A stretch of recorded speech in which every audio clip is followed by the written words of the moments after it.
Les jeunes, ça passe d'abord par la grande réforme que nous voulons de l'éducation pour notre pays. lan moo wundu réforme boobu noonu. parce que man dama di sénégalais. maanaam je veux dire les contours de la réforme. waaw loolu la man sénégalais la man sénégalais bi li ma xam ci sénégalais bi lu muy jàng.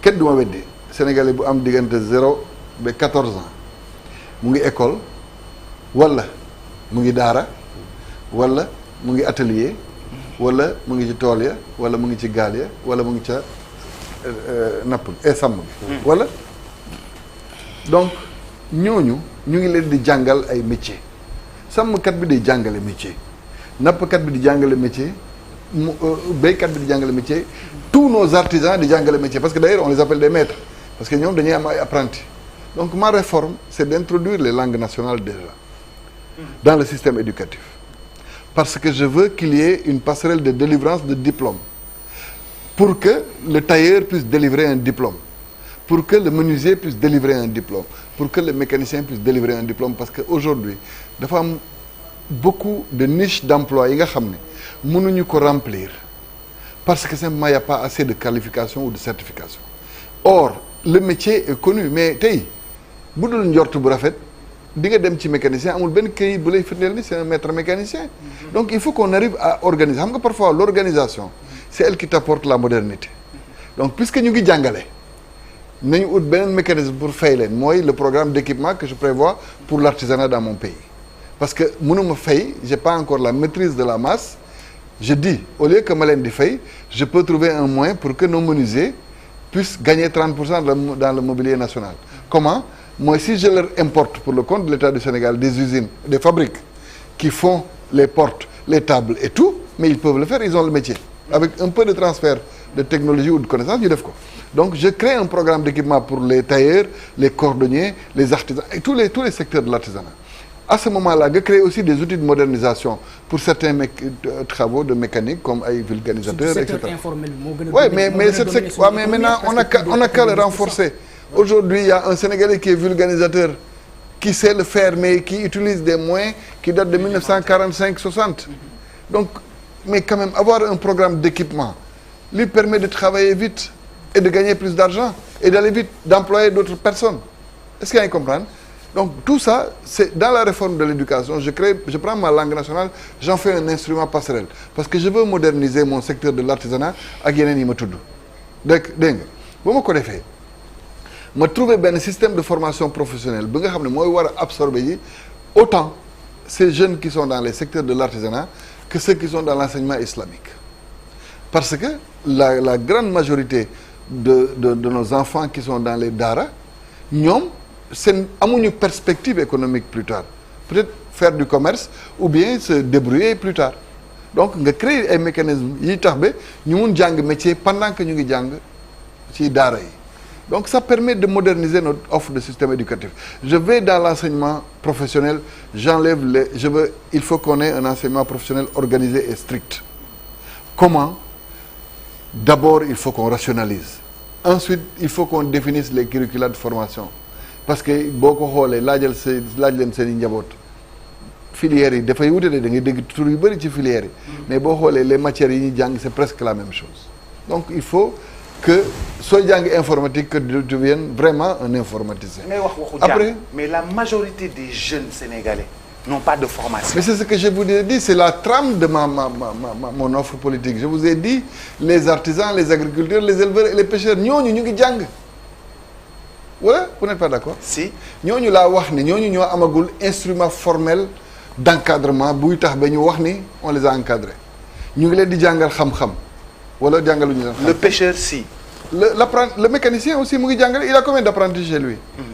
Le tailleur a des apprentis mais il ne délivre pas un diplôme loolu laa la wax. donc tey jii boo waxoon da ngay am benn fonds pour impulser par exemple le métier de tailleur au Sénégal. ban preuve nga am ni tailleur yi ngay waxal xam nga amoo ko. donc l'effort de formalisation là il est important mooy le maître tailleur qui délivre un diplôme c'est fondamental pour la prise en charge des besoins de modernisation du secteur donc li nga doon wax moi j'ai dit j'ai pas ba léegi bi ma doon wax buuba Boubacar, j'ai pas parlé de l'enseignement formel, quoi. Je parlais justement de l'apprentissage et de l'enseignement coranique. D'accord. Dama ne ñooñu, il faut qu'on ait des mécanismes novateurs de prise en charge par l'introduction de la langue nationale et par les modernisations qu'il faut apporter avec des écoles de formation qui leur permettent d'avoir accès au métier. On va parler un peu de la bonne gouvernance. Enseignement supérieur, non, il nous parlait de promotion de jeunes. Non, tu ne peux pas me limiter. Maintenant, c'est une question qui est dans votre programme. Mais je voulais finir avec les jeunes. Parce que là, je n'ai pas encore répondu. Le jeune Sénégalais qui m'écoute ne sait pas où je l'amène déjà. Oui. Je veux qu'il sache que d'abord, j'ai proposé une réforme foncière d'accès à la terre pour tous les jeunes qui doivent cultiver. Laquelle réforme d'accès à la terre est accompagnée d'une politique de rétention d'eau, d'irrigation et de forage pour les bois qu'on va créer, les assiettes yi nga xam ne dañ koy définir pour ñu bëgg a béy. Ça, c'est clair. Je propose en même temps que les licences de pêche puissent être délivrées, les licences de pêche industrielles puissent être délivrées à nos pêcheurs artisanaux.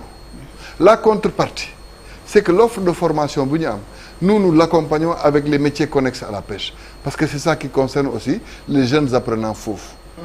Je propose donc aussi que l'offre de formation, surtout à l'école, en formation professionnelle, en enseignement supérieur, ñu change ko. Je ne veux plus que nos seuls réceptacles d'étudiants soient des filières yi nga xam ne c'est pour apprendre une langue. À l'université. Non, à l'université, on peut apprendre l'horticulture comme il faut. À l'université, on peut apprendre l'électricité comme il faut. Il y a beaucoup de métiers qu'on peut apprendre dans l'enseignement supérieur. Il y en a qu'on peut apprendre dans la formation professionnelle. Et après, créer les mécanismes pour qu'ils puissent être entrepreneurs. Ça demande quoi? Que tu enlèves toutes ces agences dont on parle de promotion de jeunes.